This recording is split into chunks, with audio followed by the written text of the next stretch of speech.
Dear students, अस्सलामु अलैकुम। I am हाफिज रिजवान अली। आज हम लेक्चर नंबर 13 के अंदर डिस्कस करेंगे solid geometry and geometrical properties of circle. तो आए बोर्ड की तरफ चलते हैं और डिस्कशन स्टार्ट करते हैं। डियर स्टूडेंट्स, अब हम सॉलिड ज्योमेट्री में डिस्कस करेंगे डिफरेंट फिगर्स, और सॉलिड ज्योमेट्री में जितनी भी ज्योमेट्रिकल फिगर्स होंगी वो सारी की सारी 3 डायमेंशंस के अंदर होंगी। तो सबसे पहले हम डिस्कस करते हैं रेक्टेंगुलर सॉलिड, जिसको हम क्यूबॉइड भी कहते हैं, जिसको हम बॉक्स भी कह सकते हैं, जिसको हम रूम भी कह सकते हैं। अब इसमें कोई भी साइड इक्वल नहीं होती। जैसे हम रूम के अंदर खड़े हैं, अगर हम ये लेंथ ले लें, इस तरफ विड्थ ले लें और ऊपर की तरफ हाइट ले लें, तो ये तीनों साइड्स इक्वल नहीं हैं। तो अब आप देखिए टोटल फेसेस कितने बन रहे हैं। ये मेरे आमने और सामने वाला फेस सेम होगा, ये लेफ्ट और राइट फेस सेम होगा, अबव और बिलो वाला फेस तीनों क्या होंगे, सेम होंगे। तो अब हम इसका मतलब है जो मेरे राइट पे एरिया है, जो मेरे लेफ्ट पे एरिया, ये दोनों क्या होंगे, सेम। इसी तरह अबव और बिलो एरिया सेम होगा, इस तरह इस तरफ और सामने वाला एरिया क्या होगा, सेम होगा। तो अब इसका फॉर्मूला डिस्कस करते हैं कि वॉल्यूम क्या होता है इसमें और सरफेस एरिया क्या होता है। अब इसमें वॉल्यूम को हम V से डिनोट किया करेंगे, कर्व सरफेस एरिया को हम CSA से डिनोट किया करेंगे, सरफेस एरिया को हम SA से डिनोट किया करेंगे और डायगोनल को हम D से डिनोट किया करेंगे। तो पहले हम डिस्कस करते हैं रेक्टेंगुलर सॉलिड का वॉल्यूम, जिसकी कोई साइड इक्वल नहीं होती। इसका वॉल्यूम क्या होता है, length multiply by width multiply by height. दूसरा इसमें आ जाता है सरफेस एरिया। अब देखें लेंथ इंटू विड्थ वो डबल करेंगे, विड्थ इंटू हाइट भी डबल होगी, इसी तरह लेंथ इंटू हाइट भी डबल। तो हमने 2 कॉमन ले लिया, तो ये इसका एरिया आ गया, surface area. Surface area mean कि total area of the solid, यानी कि यहां पे क्यूबॉइड है तो क्यूबॉइड का जो टोटल एरिया है उसको हम सरफेस एरिया कहते हैं। उसके बाद इसमें आता है डायगोनल। डायगोनल क्या होती है कि अगर ये रेक्टेंगुलर सॉलिड है तो इसके अंदर मैक्सिमम लेंथ वाली रॉड अगर रखें तो वो कितनी लेंथ की हो सकती है। तो उसका फॉर्मूला क्या है, D इक्वल्स टू लेंथ का स्क्वायर प्लस विड्थ का स्क्वायर प्लस हाइट का स्क्वायर, स्क्वायर रूट। नेक्स्ट इसमें आ जाता है क्यूब। क्यूब का क्या मतलब है, जिसकी ऑल साइड्स इक्वल होती हैं, जिसमें लेंथ विड्थ और हाइट तीनों इक्वल होंगी। Length equal to width equal to height. अगर इसकी तमाम साइड हम S के इक्वल ले लें तो वॉल्यूम का फॉर्मूला वही length width height, S multiply by S multiply by S, क्या आ गया, S क्यूब। सरफेस एरिया क्या हो जाएगा, यही चीज फार्मूले से बन जाएगा। अगर इधर S into S, S square और S square, 3S square 3 to the 6S square. इसी तरह इन तीनों की जगह पे S रखेंगे तो डायगोनल का फार्मूला बन जाएगा which is equal to square root 3S के इक्वल। नेक्स्ट इसमें आ जाता है सिलेंडर। अब जैसे ये मार्कल है, ये भी एक सिलेंडर है। अब इसमें देखें नीचे भी ये कर्व्ड है सर्कल की तरह, ऊपर भी अबव सर्कल की तरह है।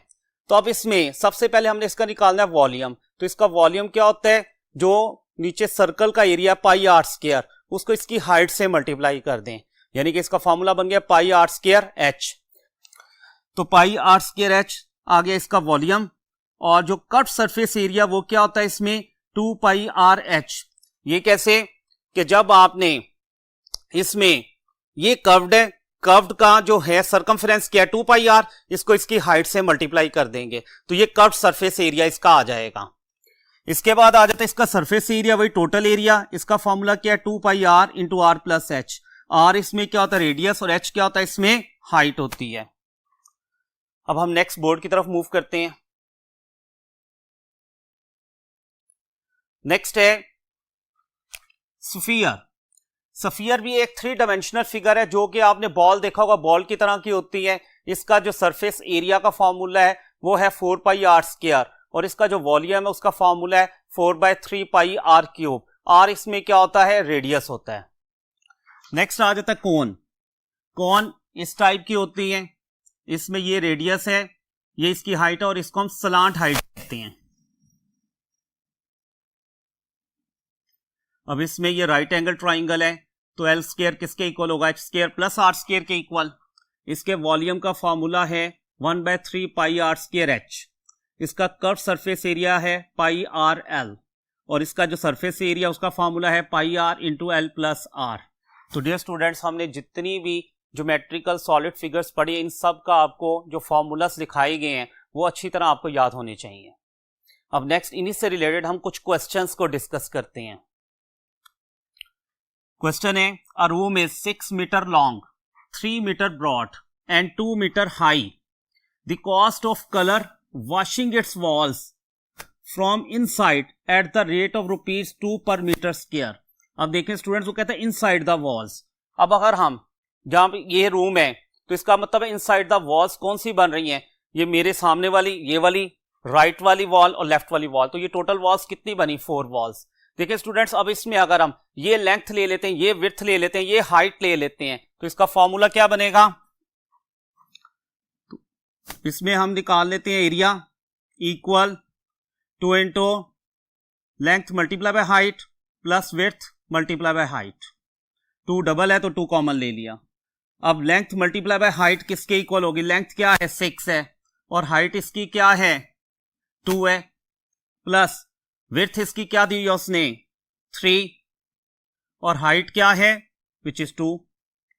अब इसको हम सॉल्व करते हैं, ये आ गया 12, 2 into 12 plus 3 to the 6, 18 to the 36।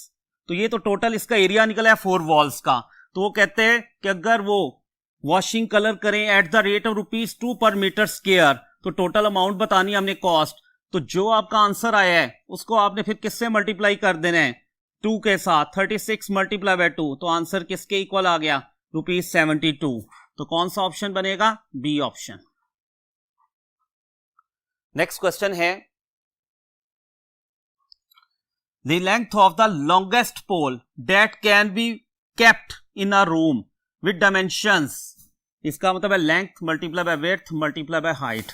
अब देखिए आपने लॉन्गेस्ट पोल निकालना है तो आपको पहले भी बताया कि जो लॉन्गेस्ट पोल है वो क्या होगा, इसका डायगोनल, और इसमें लेंथ विड्थ हाइट्स इक्वल नहीं है, तो इसका मतलब है ये रेक्टेंगुलर सॉलिड है। तो अब हम इसका डायगोनल कैलकुलेट करते हैं। तो हमने डायगोनल का फॉर्मूला क्या पढ़ा है, square root length square plus width square plus height का स्क्वायर। अब यहां पे लेंथ किसके इक्वल है 6 का स्क्वायर 36 प्लस विड्थ 3 है 3 का स्क्वायर 9 और हाइट 2 है 2 का स्क्वायर 4, 40 और 9 49, तो 49 का स्क्वायर रूट किसके इक्वल होता है 7 के इक्वल। तो कौन सा ऑप्शन आएगा, सी ऑप्शन। नेक्स्ट हम मजीद क्वेश्चंस डिस्कस करते हैं, नेक्स्ट बोर्ड की तरफ चलते हैं। नेक्स्ट क्वेश्चन है, a solid cube of side 4 centimeter is made of iron. If 1 cubic centimeter of iron weighs 8 grams, then weight of the cube is। तो पहले हम इसका वॉल्यूम निकाल लेते हैं। क्यूब है तो जिसकी ऑल साइड्स इक्वल हैं, तो इसका फॉर्मूला क्या है, जो भी साइड है उसका क्यूब, 4 का क्यूब। तो क्यूब का वॉल्यूम किसके इक्वल आ गया 64।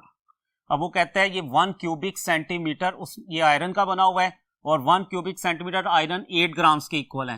फिर टोटल क्या होगा, अगर 8 ग्राम्स के इक्वल है तो इसको हम 64 टोटल वॉल्यूम को 8 से मल्टीप्लाई, 8 4 32, 2 3 कैरीज आ जाएंगे, 8 6 48 और 3 51। तो आंसर किसके इक्वल आ गया 512 ग्राम्स।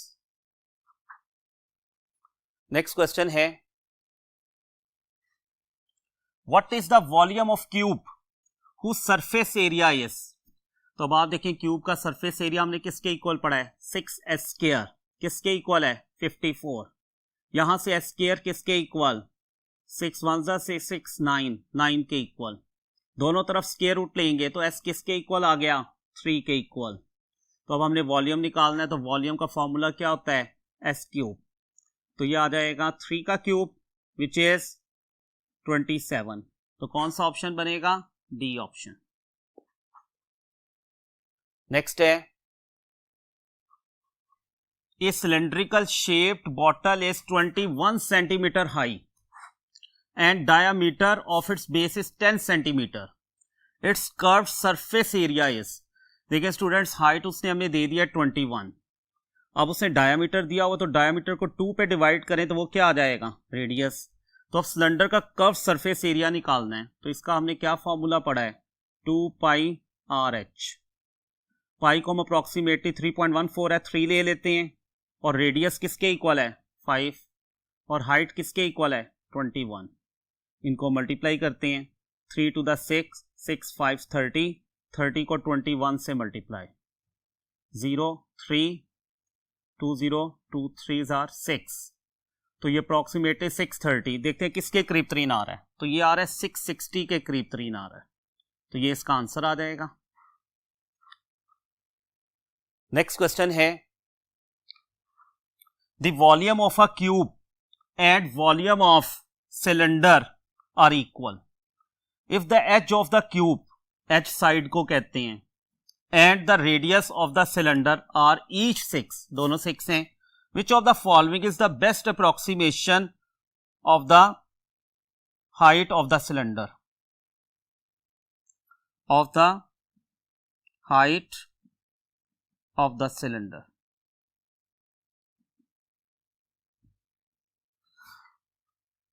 तो हम सॉल्यूशन के लिए नेक्स्ट बोर्ड की तरफ चलते हैं।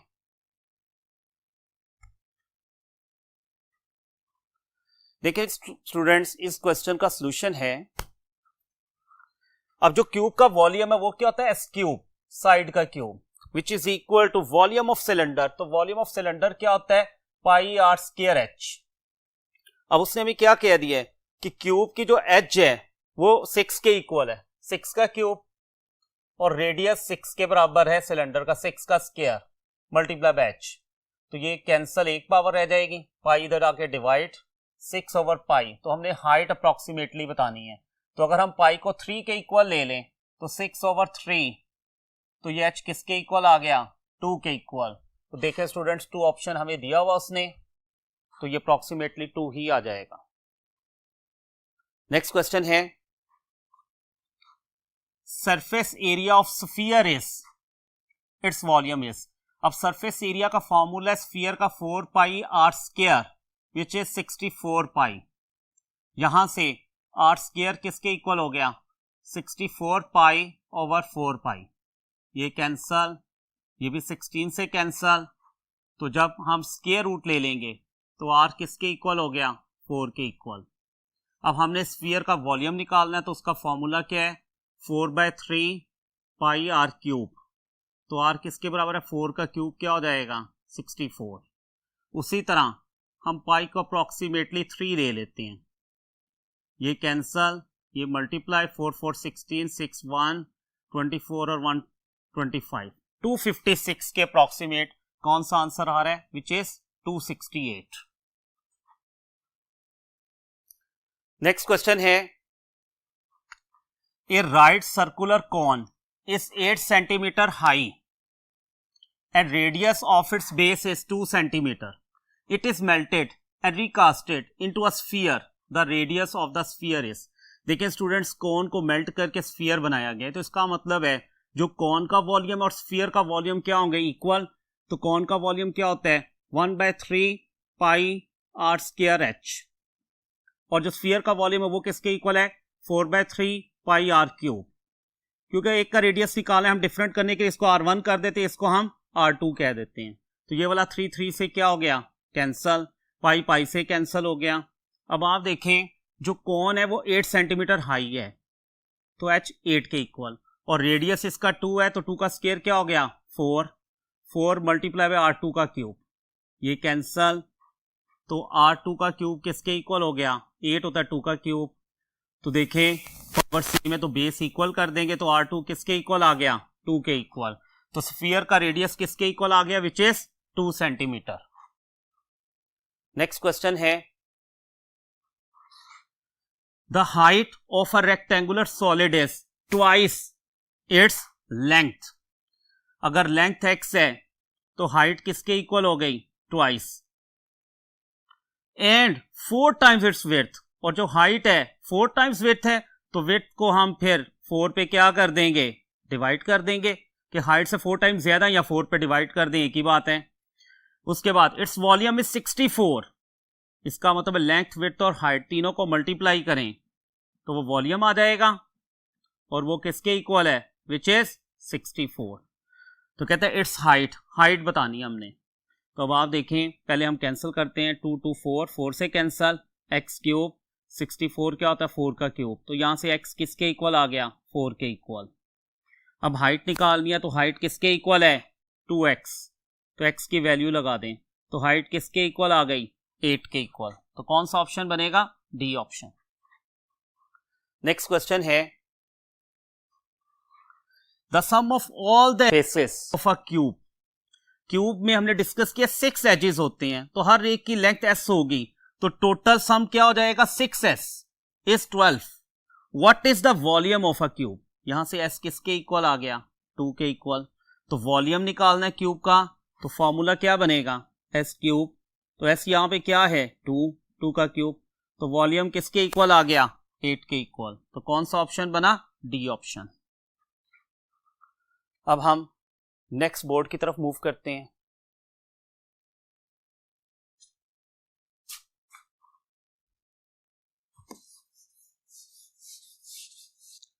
नेक्स्ट क्वेश्चन है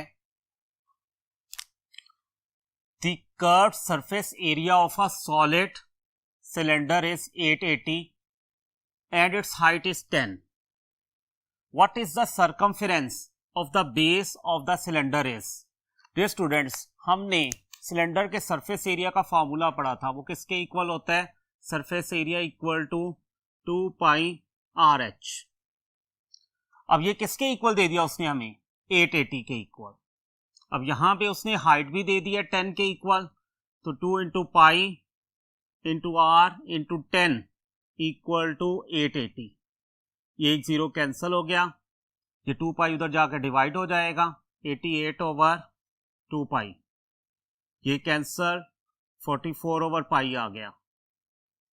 अब हमने सरकमफ्रेंस निकालना है, तो सरकमफ्रेंस का फॉर्मूला होता है 2 पाई R, तो 2 पाई R किसके इक्वल है 44 ओवर पाई, ये कैंसल, तो आंसर किसके इक्वल आ गया 88, तो कौन सा ऑप्शन बनेगा डी ऑप्शन। अब हम डिस्कस करेंगे ज्योमेट्रिकल प्रॉपर्टीज ऑफ सर्कल। देखिए स्टूडेंट, सर्कल को हमने पहले भी डिस्कस किया था, ये सेंटर है, सेंटर से बाउंड्री का डिस्टेंस किसके इक्वल होता है रेडियस, और अगर ये भी देखें तो ये भी रेडियस, और ये टोटल लाइन होती है डायामीटर, तो डायामीटर इक्वल्स टू 2r के रेडियस का डबल करें तो वो किसके इक्वल होता है डायामीटर के इक्वल। फिर इसी तरह आपको पता होना चाहिए एरिया ऑफ सर्कल क्या होता है pi R square, circumference of circle क्या होता है 2 पाई आर। कोई भी लाइन सर्कल को एक पॉइंट पे टच करे तो उसको हम क्या बोलते हैं टेंजेंट लाइन। अब हम इसकी प्रॉपर्टीज को डिस्कस करते हैं। प्रॉपर्टी नंबर 1 है कि अगर एक सर्कल है उसका सेंटर ओ पे है, ए बी एक कॉर्ड है, सेंटर से हम परपेंडिकुलर ड्रॉ करें ए बी के ऊपर, तो वो इस कॉर्ड को क्या करता है बाइसेक्ट। बाइसेक्ट मीन ये वाला डिस्टेंस और ये वाला डिस्टेंस क्या होगा same. Perpendicular to a chord from the centre of the circle bisects the cord.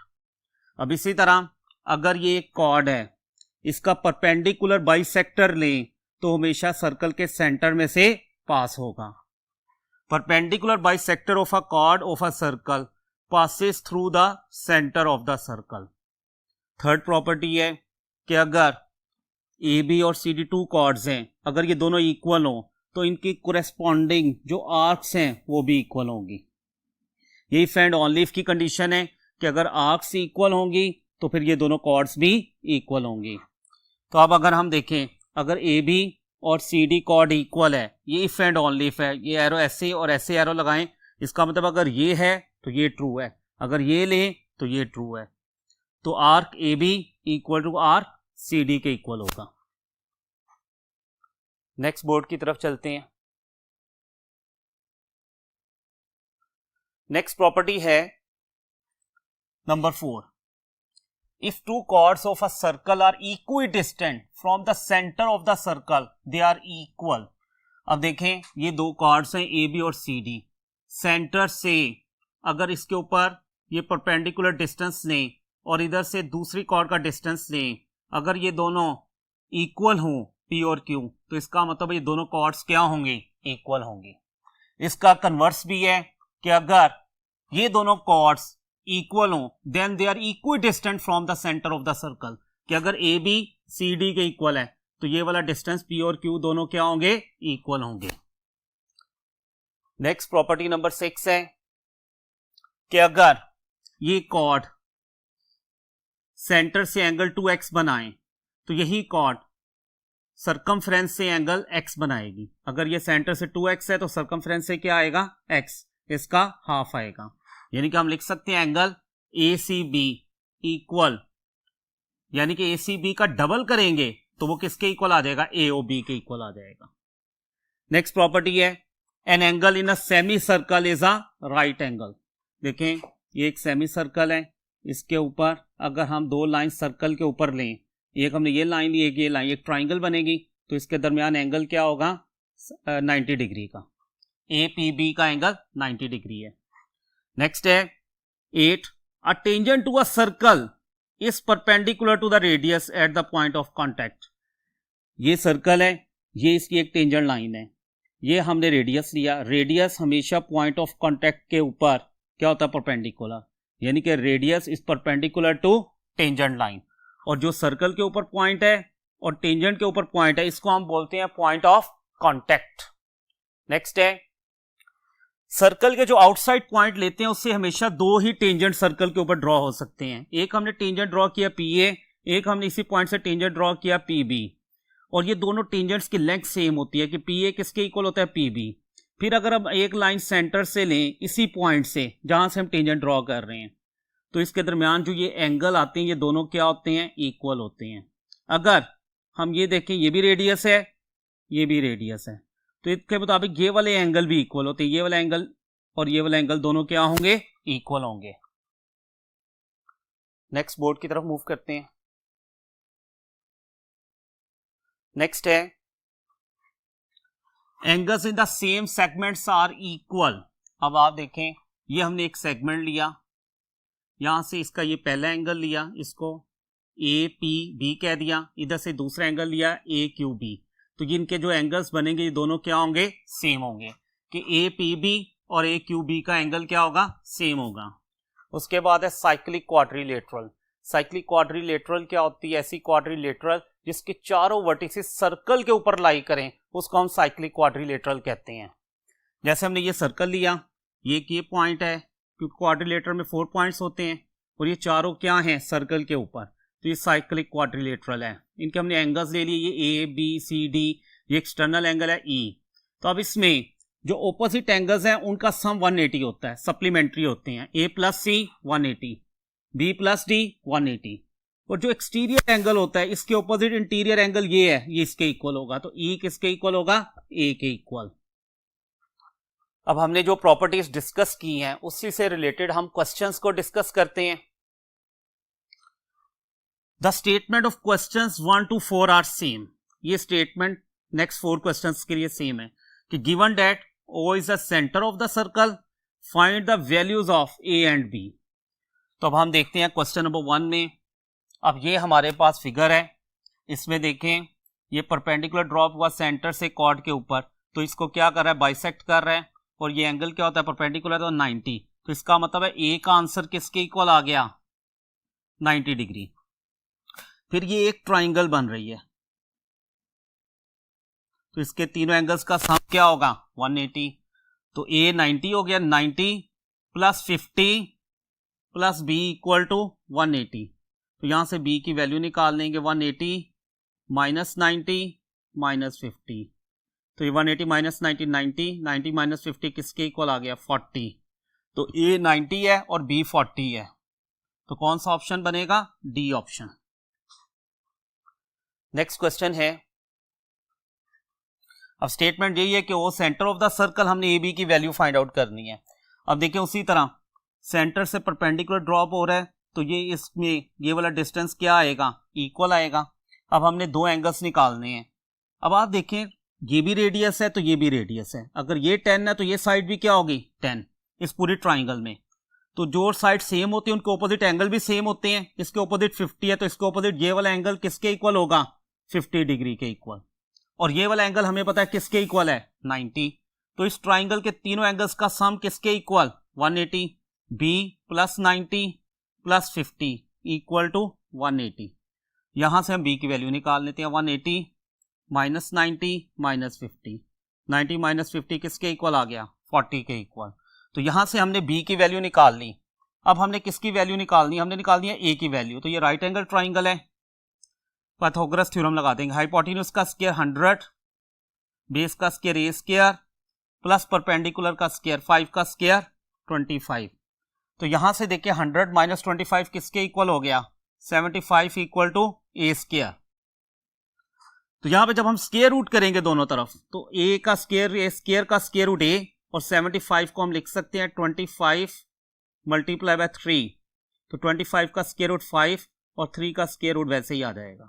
तो इसका मतलब है a 5 स्क्वायर रूट 3 है और b किसके इक्वल आया है? 40। तो कौन सा ऑप्शन बना? B option. नेक्स्ट क्वेश्चन के लिए अब नेक्स्ट बोर्ड की तरफ चलते हैं। डियर स्टूडेंट्स, अब हम मजीद क्वेश्चंस को डिस्कस करते हैं। क्वेश्चन 3 में भी स्टेटमेंट वही है कि वो सेंटर ऑफ द सर्कल और ए और बी की वैल्यू हमने फाइंड करनी है।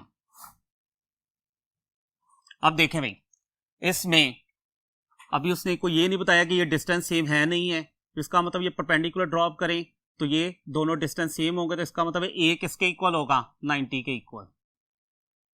इसी तरह अगर ये परपेंडिकुलर ड्रॉप हो रहा है तो ये साइड और ये साइड दोनों क्या होंगी? इक्वल होंगी। अब अगर हमने ये अगर इक्वल है तो इसका मतलब अगर ये 10 है तो फिर ये क्या होगा? 10। तो बी किसके इक्वल आ गया? 10 के इक्वल। ए 90 हो गया, बी 10 हो गया। तो कौन सा ऑप्शन बना? C option. नेक्स्ट क्वेश्चन है, क्वेश्चन नंबर 4 की भी स्टेटमेंट यही थी कि ओ सेंटर है, ए और बी की वैल्यू निकालनी हमने। अब देखें ये प्रॉपर्टी में अब वो कह रहा है ये वाला डिस्टेंस, ये डिस्टेंस क्या है? इक्वल है। जब ये इक्वल हो तो फिर कॉर्ड्स भी क्या होती हैं? इक्वल होती हैं। अब इसमें और ये इसके साथ 90 का एंगल बनाता है, तो ए का आंसर तो हमें मिल गया किसके इक्वल है? 90। अब अगर कॉर्ड्स इक्वल हैं तो ये टोटल 30 है, तो ये भी डिस्टेंस क्या होगा? 30 टोटल। लेकिन ये सेम है तो इसका मतलब बी किसके इक्वल आ गया? 15। तो आंसर क्या आ गया? ए 90 डिग्री, बी 15। कौन सा ऑप्शन बना? D option. नेक्स्ट क्वेश्चन है, अब क्वेश्चंस 5 to 7 की स्टेटमेंट सेम है। Given that BA and BC are the tangents to the line with circle center at O. Find the value of A. हमने A की value निकालनी है। अब देखें, एक टेंजेंट ये, एक टेंजेंट ये। अगर ये 15 है तो हमने पढ़ा ये भी क्या होगा? 15। अब ये अगर A है तो ये भी क्या होगा? A। हमें पता है रेडियस टेंजेंट के ऊपर क्या होता है? परपेंडिकुलर। तो हम A फाइंड कर सकते हैं। इस ट्राइंगल के तीनों एंगल्स का सम क्या होगा? 180, 70 plus 90 plus A equal to 180। यहां से ए किसके इक्वल हो गया? 180 माइनस 90 माइनस 70। तो ये 90 माइनस 70 किसके इक्वल आ गया? ए 20 डिग्री के इक्वल। तो कौन सा ऑप्शन बनेगा?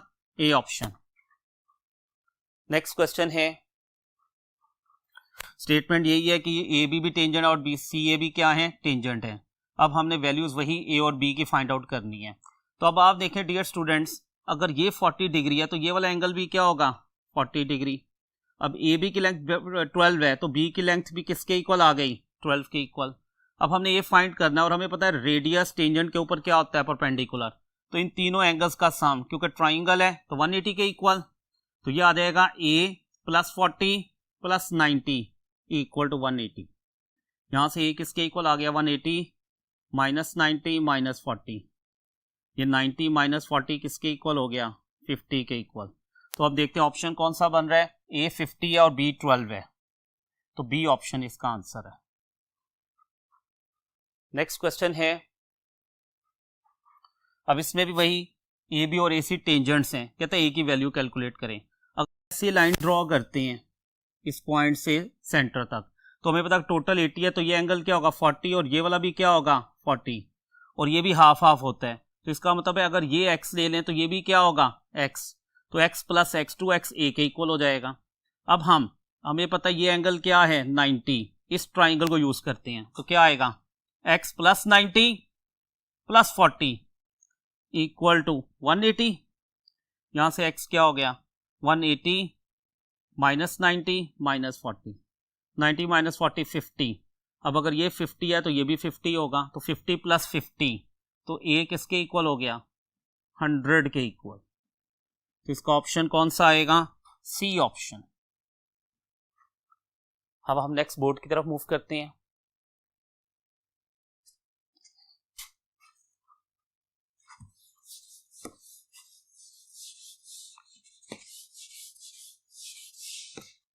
नेक्स्ट क्वेश्चन है, given that O is the center of the circle, what are the values of A and B? Dear students, हमने प्रॉपर्टी में डिस्कस किया था कि सेमी सर्कल के अंदर एंगल क्या होता है 90, तो इसका मतलब है A किसके इक्वल आ गया 90 डिग्री के इक्वल। अब हमने B निकालना है। अब B निकालने के लिए देखिए, ये अगर 90 है, ये दो साइड्स इक्वल है, तो इनके ऑपोजिट एंगल्स क्या होंगे इक्वल। अगर एक 90 है तो बाकी दोनों क्या होंगे 90 का हाफ 45 45, ये भी 45 और ये भी 45। तो हमने पढ़ा था ये एक्सटीरियर एंगल है ट्राइंगल का, ये अपने दोनों इंटीरियर एंगल्स के सम के इक्वल होता है। तो B किसके इक्वल होगा 45 प्लस 90 विच इज 135। तो आंसर A 90 है और B 135 है। तो कौन सा ऑप्शन बनेगा B ऑप्शन। नेक्स्ट क्वेश्चन है, what are the values of A and B। अब इसमें भी हमने A और B की वैल्यू निकालनी है। हमने पढ़ा था angle in the same segments same होते हैं। अगर ये 30 है तो A भी किसके इक्वल होगा 30 डिग्री के इक्वल। अब हमने B फाइंड करना है। तो ये भी हमने प्रॉपर्टी पढ़ी थी साइक्लिक क्वाड्रिलेटरल में कि जो एक्सटीरियर एंगल है ऑपोजिट इंटीरियर एंगल के इक्वल होता है। तो इसका मतलब है B डिग्री किसके इक्वल हो गया 50 प्लस 30 विच इज 80। तो A 30 है और B किसके इक्वल है 80। तो कौन सा ऑप्शन बना A ऑप्शन। लास्ट क्वेश्चन है आज का, what are the values of A and B। अब हमने A और B की वैल्यू फाइंड आउट करनी है। वही सेम सेगमेंट्स में एंगल, अगर ये 50 है तो ये वाला एंगल भी क्या होगा 50। अब ये एक ट्राइंगल बन रही है, इसके तीनों एंगल्स का सम किसके इक्वल होगा 180। 45 plus 50 plus B equal to 180। तो B क्या हो गया 180 माइनस 50 माइनस 45। तो 180 में से माइनस कर देंगे 95, ये 10 माइनस 5 5 हो गया, 17 माइनस 9 तो ये आ जाएगा 8 के इक्वल। तो यहां से B का आंसर किसके इक्वल आ गया 85 के इक्वल। अब हमने A फाइंड आउट करना है। तो ये भी हमने प्रॉपर्टी पढ़ी थी क्वाड्रिलेटरल में कि ऑपोजिट एंगल्स का सम किसके इक्वल होता है 180। अब हम 50 प्लस A प्लस B किसके equal 85 which is equals to 180। तो ये किसके इक्वल हो गया 85 में 50 ऐड करते हैं 5 8 2 10 और 3 13 135। तो 180 माइनस 135। तो जब 180 में से 135 माइनस करेंगे 10 माइनस 5 5 7 माइनस 3 4। तो ये किसके इक्वल आ गया 45 और B किसके इक्वल आ गया 85। तो कौन सा ऑप्शन बना B ऑप्शन।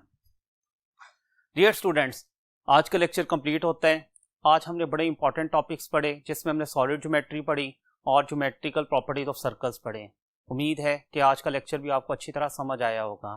इंशाल्लाह ताला नेक्स्ट लेक्चर के अंदर जो आज हमने टॉपिक्स पढ़े हैं उससे रिलेटेड टेस्ट को डिस्कस करेंगे। तब तक के लिए अल्लाह हाफिज़।